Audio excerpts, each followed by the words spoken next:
It's a little bit warmer today, but not as nice as yesterday. We got up to 72 degrees yesterday. But we still need to work outside because it's not raining, it's not snowing, and we have a lot of work to do. We're out here in front of last year's garden. This year, it's going to be our spring and fall garden, but this is set up for a summer garden.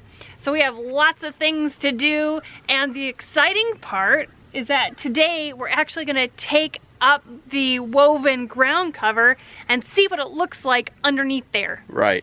We need to get that all up. We need to take down all of our fencing, all of the ground cover, the drip irrigation system. We need to get that all out of the way. Well, there's still plants on there. We've got these like okra trees that are still standing. Lots of things that we need to pull out of the garden. And today is a good day. It's chilly, but we won't get hot. Right. But it won't be so cold. Once we get working, it's going to be a fine day for working outside. Well, we've got a lot to do, but we need to be able to fertilize this, till it, and then put all the stuff back down, because in just a few weeks, well, about 5 weeks, we can put our brassicas in the ground. Next week we'll be starting them in the house, starting the seeds, but that's going to come up fast. We've got this whole garden area to get ready, and then our new garden area on the other side of the fence here, we need to get that ready too. So these nice days are limited right now, and we don't have a whole lot of time to spare. So we need to maximize the opportunity to be working outside and get a ton of work done. Yeah, after today, it's supposed to rain almost every day for the next week and be a lot colder again. So she's right, we need to get busy. So the first thing that we need to do is get the drip irrigation system out of here. I've already gone through all the way down along the main line here and disconnected all of the tubes that go, all the way along the garden. But we need to find a place, so we need to move this to a place where we can leave it stretched out. You really don't want to wind this back up once it's been laid out.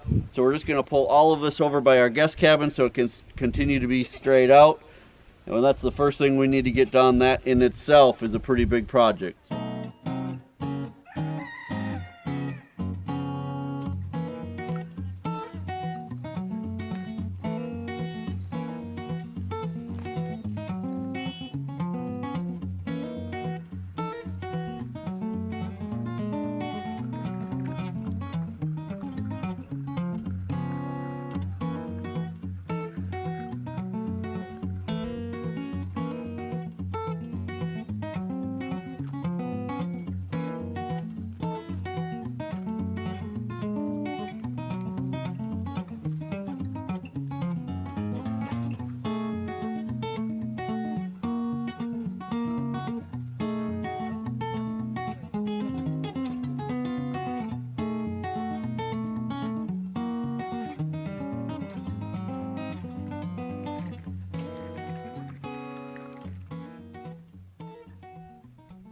Time to start cutting out the plants that can't be tilled in. Our goal is just to get out the big plants that we can't till, or the plants that are going to prevent us from being able to take down the fences and that type of thing.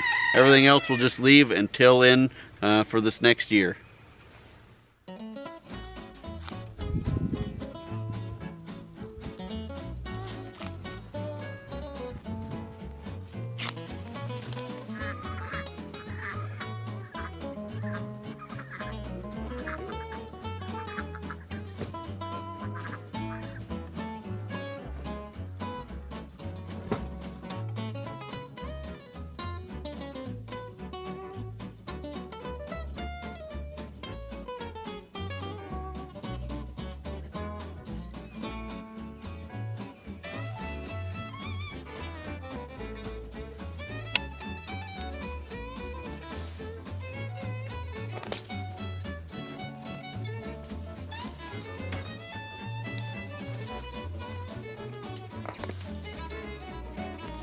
We have the plants taken out from the first few rows here, so we're gonna move on to taking down some of this fencing here, pulling out the T-posts, so we can start taking up some of this weed fabric.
All right, now that the fencing is out of the way, the next thing is to do is to take out all of these T-posts.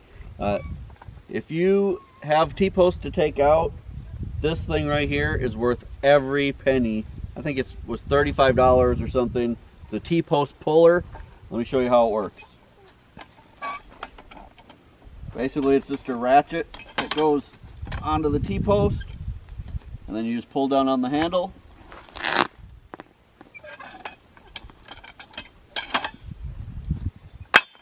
And it pulls the T-post right out of the ground, and it saves you so much time. So we're just going to go through and take all the T-posts out of the garden now, and then we'll be able to go through and start pulling up the landscape fabric.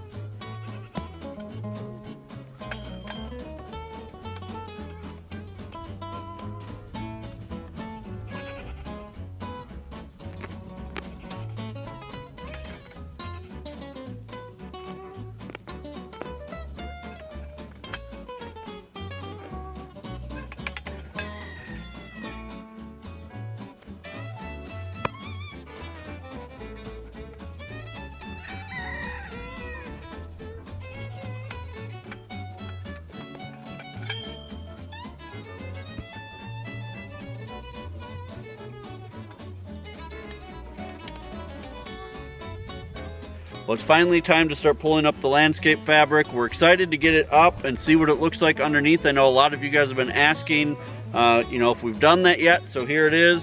We're hoping to get the first maybe 4 or 5 rows pulled up today. It's a big job, but I do think it's going to be important to do this every winter so that we can mix in more manure and other fertilizers underneath and then put it back down. So we're going to try to get to work before we lose even more daylight and more warm weather.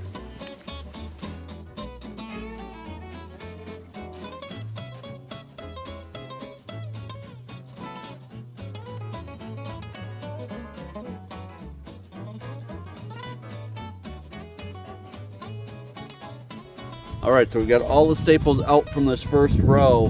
Now this is a row that actually had grass under it when we put this down. Originally when we started using the plastic last year, our plan was to only do the actual rows where the plants were growing and not the walkways.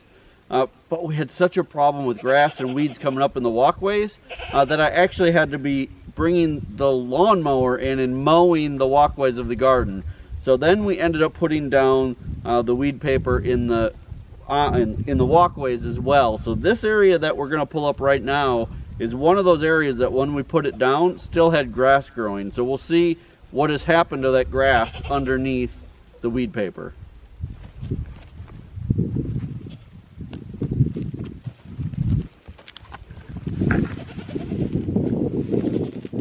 Well, I would say there is no grass underneath, but it is completely killed out, which is awesome. Now, one question that we had received a lot is people were worried about how compact the ground would get underneath this. Now, again, this is a walkway, so we've been walking on here all summer, but I would say it's not any more compact than anywhere else.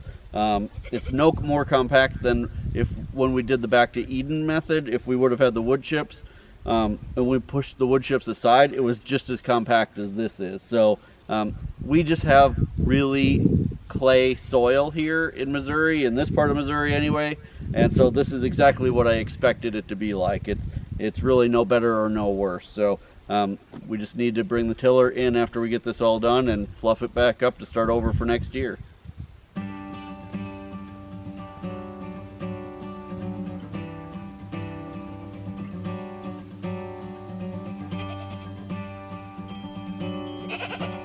You know, this landscape fabric, it really is a total game changer. Now we're just seeing this whole thing come full cycle, and you can really see what's happening to the soil underneath there. Absolutely nothing is growing. I'm so pleased with how it has turned out. We're gonna store these, each of these rows folded up. We're gonna mark each one of them with a piece of masking tape to tell whether or not it has holes or no holes. and if there are holes that we've put in there, how far away they are, how far apart they are, so that when we're planning for the next garden, we know what we have, and then we can just lay down whichever row we need.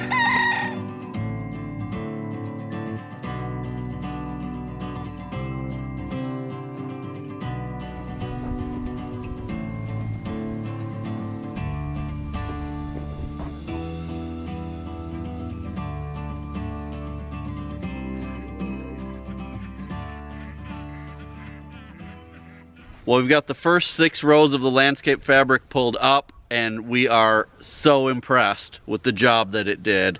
We were kind of worried that maybe some grass and stuff would have grown up into the fabric over the summer, and that now it would be hard to pull it up.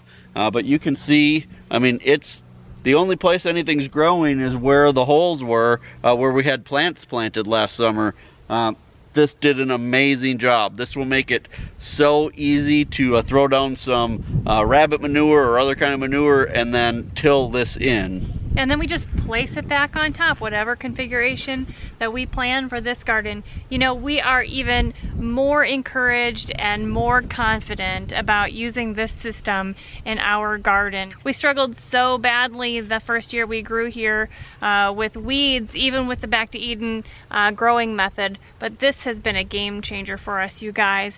Growing in the garden has never been so enjoyable, and I am so excited for this coming growing season. Right, and what I love about this too is that unlike the Back to Eden method, where it takes years and years and years to, you know, basically achieve this level of weed suppression, like this year we're starting a whole new garden. We don't have to start that all over and then wait another 10 years or however long it takes. We know that the first year we put this down, it's going to work and it's going to keep the weeds away. So it makes it so much easier to expand and just to be able to add on to the garden every year. Right, and like the Back to Eden method, this also not only suppresses weeds, but it keeps the moisture in, it keeps the soil cool, and while we're not building compost like in the Back to Eden garden, it's easy enough to take up, add what you need, and put it back down. Or with our drip system, we can actually put a natural fertilizer, liquid fertilizer, through the drip system and be fertilizing throughout the growing season as well. Yeah, we actually just bought a little device we'll be using later in the spring that runs liquid fertilizer right through the drip system. So we're hoping to use some liquid seaweed or fish emulsion, obviously all organic types of fertilizer that we can run right through the drip system. Well, you guys, we hope that you continue to watch as we continue using this weed fabric and continue exploring all the wonderful ways that we can use it.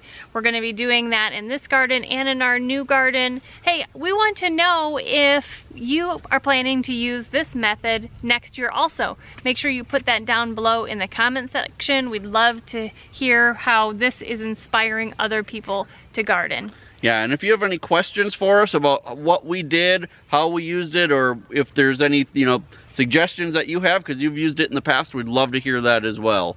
So if you're not a subscriber to our channel yet, I hope that you'll hit that subscribe button before you leave. If you enjoyed this, if you think someone could benefit from it, go ahead and share it on all your social media. Don't forget to check us out on Instagram and Facebook. And until next time, thanks so much for stopping by the homestead. Take care, and God bless. God bless.